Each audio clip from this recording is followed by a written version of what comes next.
복음의 능력 예수 그리스도라는 제목으로 하나님의 말씀을 전하도록 하겠습니다. 찬송가 96장 예수님은 누구신가 라는 곡을 작사한 사람은 영국 런던 태생인 조셉 하트라는 목사님이십니다. 그는 본래 기독교 가정에서 태어나 모태신앙으로 자랐습니다. 그런데 그가 젊은 시절 신앙을 버리고 방탕한 길에 빠지게 됩니다. 의도적으로 하나님을 부인하며 살았습니다. 그러다가 1757년 어느 날 그의 집 가까이에 있는 모라비안 교회의 집회에 우연히 그가 참석하였다가 그곳에서 하나님의 임재를 경험하고 그가 회심하는 역사가 일어나게 됩니다. 인격적으로 예수 그리스도를 만나게 된 것이죠.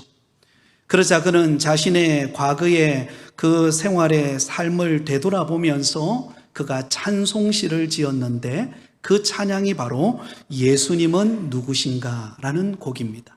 그 가사 1절은 이렇게 기록되어 있습니다. 예수님은 누구신가 우는 자의 위로와 없는 자의 풍성이며 천한 자의 높음과 잡힌 자의 노임되고 우리 기쁨 대신에. 여러분, 제대로 예수님을 인격적으로 만난 그의 주옥과 같은 그런 고백이 담긴 찬양이지 않습니까?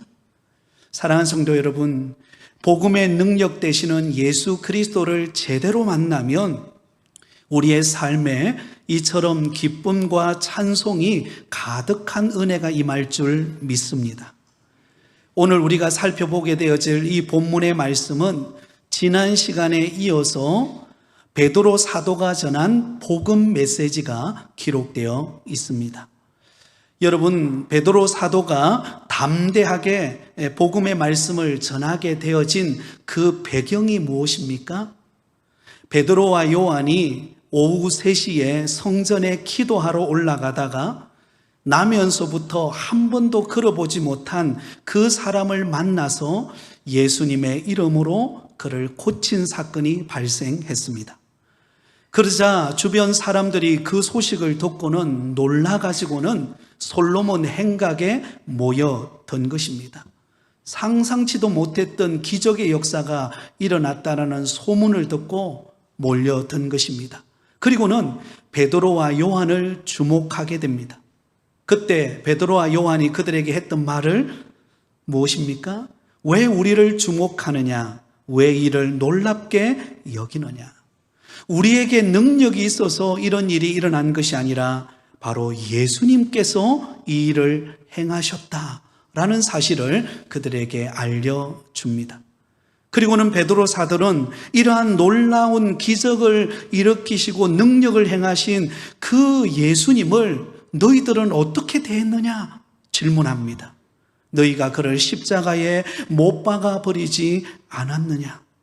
거룩하고 의로우신 그분을 거부하고 도리어 살인자였던 강도를 놓아주라고 구하면서 너희가 예수님을 대신 십자가에 못 박아 버리지 않았느냐? 하지만 하나님께서는 그 죽은 자 가운데서 예수님을 다시 살리셨고 우리가 바로 부활하신 예수님을 만난 산 증인이다 라는 사실을 알려줍니다. 그러므로 부활하신 예수님을 만나서 구원을 받으려면 너희가 어떻게 해야 할 것인가? 너희가 회개하고 돌이켜 죄 사함을 받으라. 그렇게 권면합니다.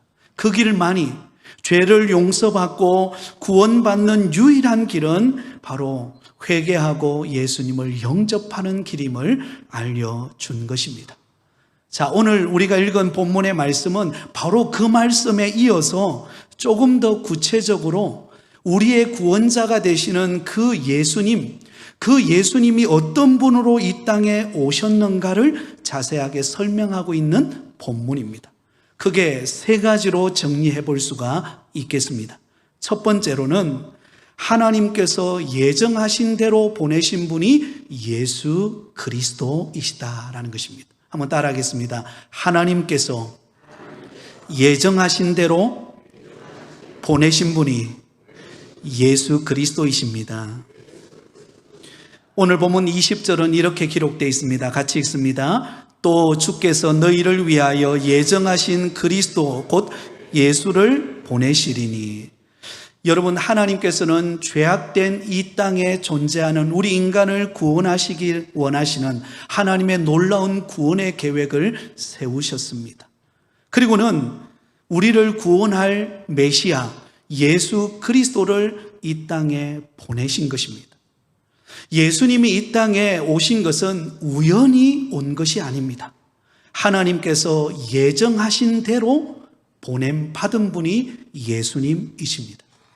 그래서 성경에 보면 가장 먼저 예수 그리스도께서 이 땅에 오실 것을 예정하신 말씀이 나오는 곳이 있는데요, 바로 그 말씀이 창세기 3장 15절 말씀입니다. 창세기 3장 15절 이렇게 기록되어 있습니다. 같이 읽습니다. 내가 너로 여자와 원수가 되게 하고 내 후손도 여자의 후손과 원수가 되게 하리니 여자의 후손은 내 머리를 상하게 할 것이요 너는 그의 발꿈치를 상하게 할 것이니라 하시고, 아담이 범죄하고 난 이후에 우리 모든 인간은 죄로 얼룩져서 그 죄로 말미암아 결국은 멸망으로 가는 존재들이었습니다. 그런 우리 인간을 구원하시기 위하여 우리 예수님께서 여자의 후손으로 친히 이 땅에 오셔서 뱀의 머리를 상하게 할 것이다 라고 그렇게 말씀합니다. 온전한 승리를 얻게 하실 것임을 약속하고 있습니다. 바로 그래서 이 창세기 3장 15절을 일컬어서 원시복음이라 그렇게 말합니다. 최초의 우리에게 주어진 복음의 말씀, 바로 창세기 3장 15절 말씀입니다. 이 말씀 속에 하나님께서는 무엇을 담고 예정하셨습니까? 인류를 구원할 메시아 되시는 예수 그리스도를 여자의 후손으로 이 땅에 보내실 것을 말씀하고 있습니다.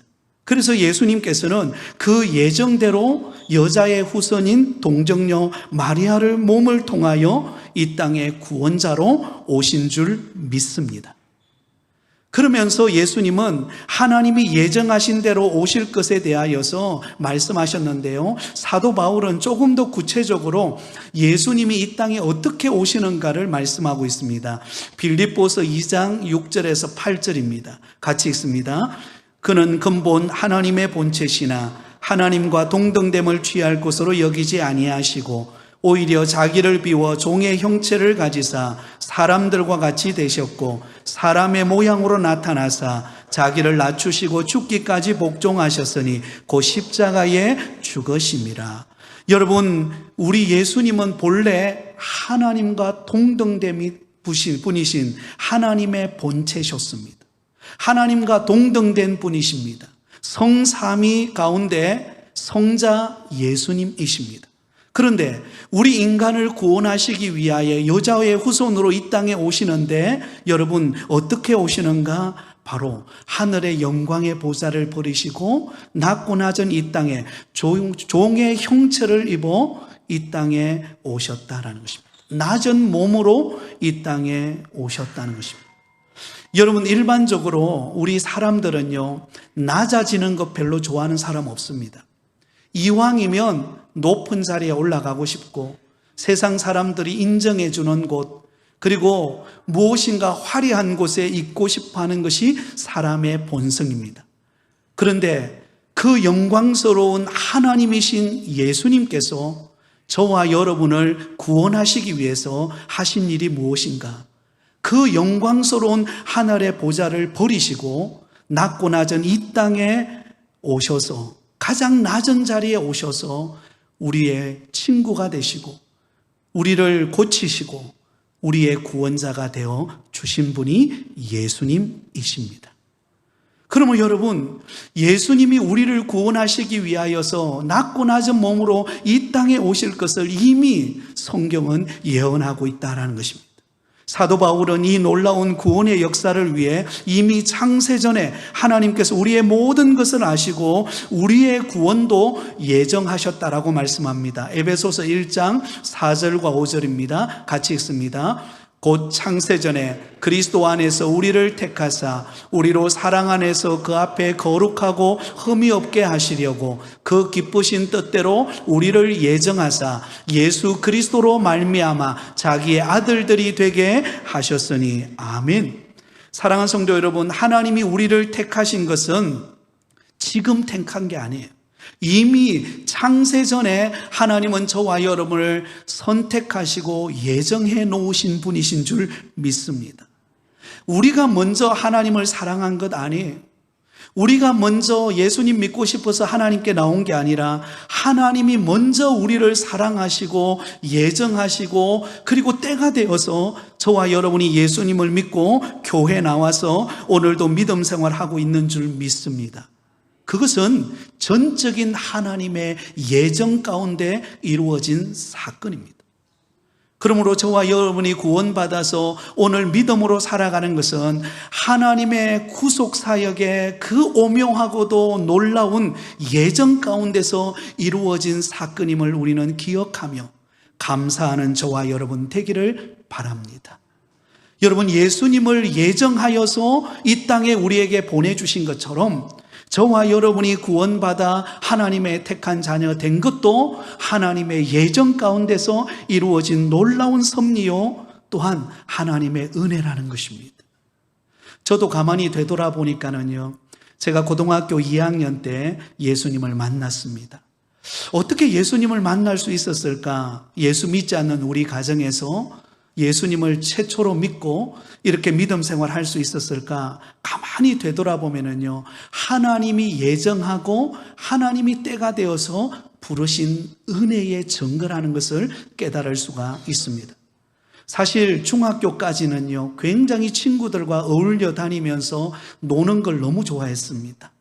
그러다가 고등학교로 가게 되었는데, 고등학교 저희 친구들은 저희 동네에서 가까운 고등학교로 가게 되었고, 저는 약간 업 쪽으로 이렇게 우리 도우진 집사님이 제 고등학교 동창입니다.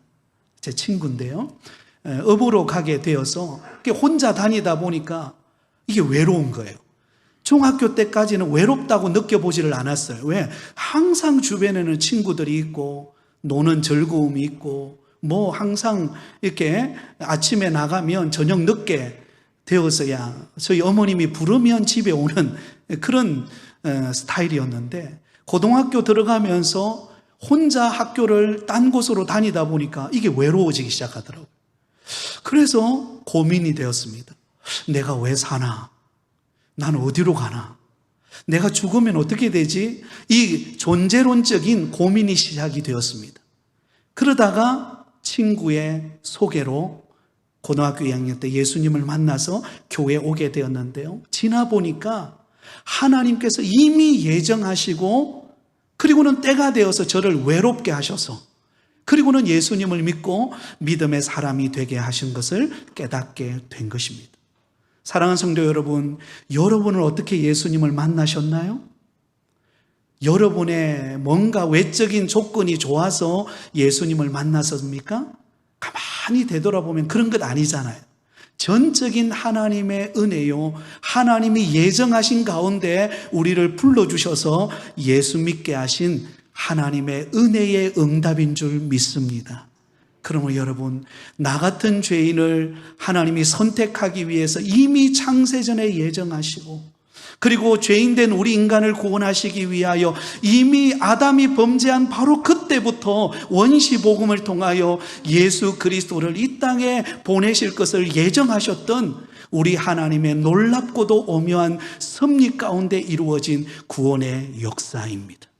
그러므로 내가 구원받은 것은 전적인 하나님의 은혜임을 기억하며 늘 감사하는 저와 여러분 되시기를 예수님의 이름으로 축원드립니다.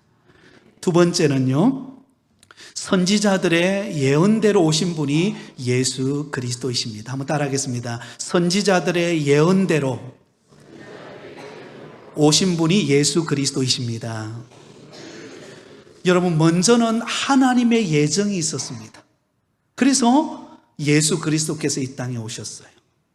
그리고 난 다음에 하나님께서 예정하신 것을 누구에게 밝혀주셨을까요? 선지자들에게. 구약 시대의 선지자들을 통하여 장차 오실 메시아, 우리의 구원자가 예수 그리스도이심을 구약 성경 구석구석에 새겨 놓았습니다. 오늘 우리가 읽은 본문 22절에서 26절까지에 보면 베드로 사도는 이스라엘 사람들, 특별히 유대인들이 좋아하고 추앙하는 세 사람의 조상들의 이름을 등장시킵니다. 모세와 사무엘과 아브라함. 그런데 그 모세와 사무엘과 아브라함이 예언했던 장차 인류를 구원할 메시아, 그분이 바로 예수 그리스도이신 것을 증거합니다. 자, 먼저 모세가 증거하는 말을 들어보시기 바랍니다. 22절 23절을 우리 같이 읽습니다. 모세가 말하되 주 하나님이 너희를 위하여 너희 형제 가운데서 나 같은 선지자 하나를 세울 것이니 너희가 무엇이든지 그의 모든 말을 들을 것이라. 누구든지 그 선지자의 말을 듣지 아니하는 자는 백성 중에서 멸망받으리라 하였고. 아멘. 여러분, 모세가 증거합니다. 하나님의 계시를 받고 하나님이 장차 예수 그리스도를 이 땅에 보낼 것인데, 모세가 어떻게 표현합니까? 주 하나님이 너희를 위하여 나 같은 선지자 하나를 세울 것이니, 나 같은 선지자 하나를 세울 것이니, 나 같은 선지자가 곧 누구를 예표하고 있습니까? 예수 그리스도를 말하고 있는 것입니다.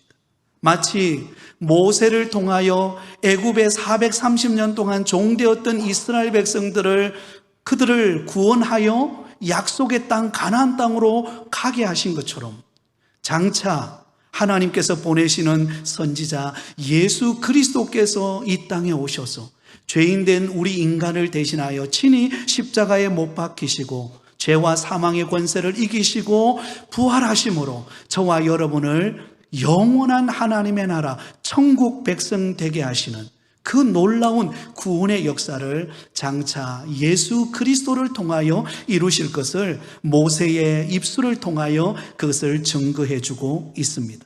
그래서 모세가 예수 그리스도에 대하여 예언하면서 무슨 말을 덧붙입니까? 너희가 무엇이든지 그 모든 말을 들을 것이라. 누구든지 그 선지자의 말을 듣지 아니하는 자는 백성 중에서 멸망받으리라. 구원자로 이 땅에 오시는 예수 그리스도, 그 예수 그리스도께서 전하는 그 말씀을 듣는 자는 구원을 받고 그 말을 듣지 않고 거부하는 자는 멸망을 받을 것을 말하고 있습니다. 그러므로 예수님이 전하시는 말씀은 생명의 말씀입니다. 그 생명의 말씀을 듣고 믿는 자는 구원을 받고 그 생명의 말씀을 듣고 거부한 자는, 여러분, 그 사람은 멸망을 당하게 되는 것입니다. 또한 이어서 24절은 이렇게 기록하고 있습니다. 같이 읽습니다. 또한 사무엘 때부터 이어 말한 모든 선지자도 이때를 가리켜 말하였느니라. 자, 여러분, 여기 보면 모세뿐만 아니라 또한 구약 시대를 대표하는 선지자, 바로 사무엘 선지자, 그리고 이어서 나오는 모든 선지자, 구약 시대의 마지막 선지자가 누구입니까? 말라기 선지자죠. 사무엘부터 시작해서 말라기 선지자에까지 이르기까지 수많은 선지자들이 하나님의 말씀을 외쳤는데요, 그들이 외친 핵심 주제가 무엇인가? 장차 인류를 구원할 메시아 예수 그리스도께서 오실 것임을 말하고 있습니다. 그래서 여러분, 구약 성경 39권은 바로 장차 오실 메시아 예수 그리스도에 관한 말씀으로 엮어져 있습니다. 구약 전체가 오실 메시아이심을 증거해주고 있다는 것입니다. 그러므로 그 선지자들이 예언하였던 대로 예수님께서는 이 땅에 오셨고 죄인된 우리를 대신하여 십자가에 못 박히시고 죽으신 지 사흘 만에 부활하심으로 저와 여러분을 구원하여 하나님의 택한 자녀 삼아주신 줄 믿습니다. 그러면 여러분, 하나님의 약속은 변함이 없어요. 하나님의 말씀은 그대로 이루어지는 진리라는 것입니다. 선지자들을 통하여 수천 년, 수백 년 전에 선지자들을 통하여 예언되었던 그 말씀이 예수 그리스도가 이 땅에 오심으로 인하여 이루어진 것처럼 하나님의 약속의 말씀은 오늘도 변함없이 저와 여러분에게 그대로 이루어지는 약속의 말씀인 줄 믿고 말씀을 붙드는 저와 여러분 되시기를 예수님의 이름으로 축원드립니다. 여러분, 세상은 얼마나 빠르게 변하는지 모릅니다. 여러분, 금방금방 하루하루가 지나가잖아요. 그죠? 예. 우리가 언제 나이가 들었는지, 그죠? 예. 예전에 저도 어릴 때는 한 살 더 먹고 싶어가지고, 한 살 더 먹고 싶어가지고, 제가 1970년생인데요. 저 동기들은 대개 1969년생들이에요. 그러니까 1월 7일생이다 보니까 한 해 먼저 들어갔어요. 한 해 먼저 들어가니까 어떤 면에 보면 형님들이죠. 형님들과 함께 같은 학년에서 공부를 했는데요. 그러니까 친구가 물으면 동생이라 그러면 좀 그렇잖아요. 그래서 일부러 한 살 많이 이렇게 69년생처럼 행동을 했어요. 그런데 어느 순간부터인가 누군가가 제 나이를 물으면 말하기 싫어지더라고요. 그리고 한 살 줄여서 말하고 싶어요. 그래서 여러분, 지금 만 나이로 우리가 이야기하잖아요. 얼마나 기분이 좋은지 모르겠어요. 여러분도 그러시죠?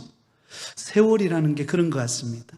하루하루가 얼마나 빨리 지나가는지, 이 스마트폰 시대를 살아가는 저와 여러분, 과거에 우리가 10년 전, 20년 전에 우리가 경험했던 그런 문화와 오늘 이 시대의 문화는 완전 차이가 납니다. 요즘에는 스마트폰 하나로 모든 은행 결제부터 시작해가지고 모든 기능들이 다 가능한 시대가 되었습니다. 얼마나 빠르게 세월이 흘러가는지 모릅니다. 이제 이번 주 수요일 날 우리가 총선을 앞두고 있잖아요. 그죠? 근데 제가 가만히 궁금한 게 있더라고요. 예전에는 총선, 국회의원 선거한다 그러면은 막 얼마나 주변에서 학성기에다, 그죠? 온갖 노래를 틀면서, 그리고는 자기의 어떤 그런, 앞으로의 그런 자기 나름대로 사업 구상했던 것들을 막 이야기하는데요. 요즘엔 조용해요. 그죠? 그래서 길을 지나가다 보면은요, 말은 안 하고 음악만 나오고 손만 움직여요. 아, 참 시대가 많이 바뀌었구나라는 생각을 했습니다. 그러나 변하지 않는 진리는 하나님의 약속의 말씀인 줄 믿습니다. 하나님의 말씀은 어제나 오늘이나 내일이나 동일합니다. 근데 뭐가 다를까요? 이 세상은 수시로 변하여서 내 마음 둘 곳이 없지만 하나님의 약속의 말씀은 변하지 않지만 그 말씀은 그대로 이루어지는 약속의 생명의 말씀입니다. 그러므로 우리는 말씀을 붙잡고 살아가는 저와 여러분 되기를 바랍니다. 그러면 살아납니다. 그러면 용기를 얻을 수 있고, 그러면 우리는 다시금 주님을 바라보며 살아갈 수 있다는 것을 잊지 말고 하나님의 약속의 말씀에 소망을 두고 살아가는 저와 여러분이 되시기를 예수님의 이름으로 축원드립니다. 마지막 세 번째로는요, 아브라함의 씨로 오신 분이 예수 그리스도이십니다. 한번 따라하겠습니다. 아브라함의 씨로 오신 분이 예수 그리스도이십니다. 여러분, 예수님은 하나님께서 예정하시고 구약의 선지자들의 예언대로 이 땅에 오신 분이시지만 그 예수님은 아브라함의 씨로 오신 분이십니다. 25절 말씀을 우리 같이 읽습니다. 너희는 선지자들의 자손이요 또 하나님이 너희 조상과 더불어 세우신 언약의 자손이라. 아브라함에게 이르시기를 땅 위의 모든 족속이 너희의 씨로 말미암아 복을 받으리라 하셨느니라. 아멘. 여러분, 이 말씀은 누구에게 하신 말씀일까요? 하나님께서 믿음의 조상인 아브라함에게 하신 말씀입니다. 여러분, 하나님께서 갈대아 우르에 머무는 그 아브라함을 믿음의 조상으로 삼기 위하여 부르셨습니다. 아브라함아, 너는 본토 친척 아버지의 집을 떠나 내가 내게 지시할 땅으로 가라. 여러분, 아브라함은 그 하나님의 말씀에 순종하여 믿음의 발걸음을 내어 디뎠습니다. 그때 하나님께서 아브라함에게 약속하십니다. 내가 너로 큰 민족을 이루고 내가 내게 복을 주리니 내가 복의 사람이 될 것이다. 그렇게 하면서 하신 말씀이 내 씨로 말미암아 천하 만민이 복을 받게 하실 것을 말씀하십니다. 창세기 22장 18절에 보면 이렇게 기록되어 있습니다. 같이 읽습니다. 또 내 씨로 말미암아 천하 만민이 복을 받으리니 이는 내가 나의 말을 준행하였음이니라 하셨다 하니라. 아멘. 여러분, 하나님께서 아브라함에게 내 아들 독자 이삭을 모리아산으로 데려가서 번제로 드리라고 했을 때, 그가 믿음의 증거로 그 이삭을 바치려고 했을 때 하나님께서 그 시험에 합격한 아브라함에게 복을 주시는데요. 어떤 복을 주십니까? 내 씨로 말미암아 천하 만민이 복을 받으리라. 그럼 여기서 말하는 아브라함의 씨는 누구를 말하고 있을까요? 바로 인류를 구원하러 이 땅에 오신 예수 그리스도를 말합니다. 예수 그리스도로 말미암아 천하 만민이 복을 받고 구원의 은혜를 경험하고 하나님의 택한 자녀로 거듭나는 역사를 경험하게 되어진다라는 것입니다. 마태복음 1장에 보면 예수 그리스도의 계보, 족보가 나옵니다. 이렇게 시작하죠. 아브라함과 다윗의 자손 예수 그리스도의 계보라. 누구로부터 시작해요? 아브라함으로부터. 왜냐하면 예수 그리스도는 아브라함의 씨로 이 땅에 오셨기 때문에 그래요. 천하 만민에게 복을 주고 구원을 주고 영생을 안겨다 줄 예수 그리스도는 아브라함의 씨로 이 땅에 오셔서 우리를 구원하시고 우리에게 영생을 누리게 하셨다라고 하는 사실입니다. 그러므로 여러분, 저와 여러분이 구원받아 오늘도 이렇게 믿음으로 살아갈 수 있는 것은 아브라함의 씨로 오신 예수 그리스도의 그 구속의 은혜가 있었기에 저와 여러분이 이런 은혜와 축복을 누리며 살아가고 있다는 사실을 잊지 않기를 바랍니다. 말씀을 맺습니다. 예수님은 우리의 구원자이십니다. 그 예수 그리스도께서 구원자로 이 땅에 오신 것은 하나님 아버지의 예정하심 가운데 이루어진 일입니다. 그리고 구약의 수많은 선지자들의 예언을 통하여 그 약속은 이루어졌고, 또한 아브라함의 씨로 이 땅에 오셔서 저와 여러분을 구원하여 천하 만민이 복을 받는 축복의 문을 열어주셨습니다. 그러므로 저와 여러분은 예수 그리스도 때문에 오늘도 소망이 있는 자인 줄 믿습니다. 아무리 세상이 여러분 힘들고 불경기고 어렵다 할지라도, 그러나 우리에게 영원한 생명을 주신 예수님 그분으로 인하여 우리는 오늘을 살아낼 수가 있습니다. 예수님 때문에 우리는 오늘 하루도 기쁨을 누리며 살아갈 수가 있는 줄 믿습니다. 사도 바울은 감옥에 갇힌 그 암흑과 같은 현실 속에서도 빌립보 교회 성도들에게 말합니다. 내가 주 안에서 기뻐하라. 내가 다시 말하노니 기뻐하라. 왜냐하면요, 예수님 안에는 영생이 있고 예수님 안에는 모든 것이 있기 때문에 그렇습니다. 저와 여러분이 예수님 때문에 살아가고 있음을 알고 오늘도 예수님을 기억하며 참된 복음의 능력 되시는 예수님만 자랑하고 그분 안에서 소망 중에 믿음으로 살아가는 은혜가 있으시기를 예수님의 이름으로 축원드립니다.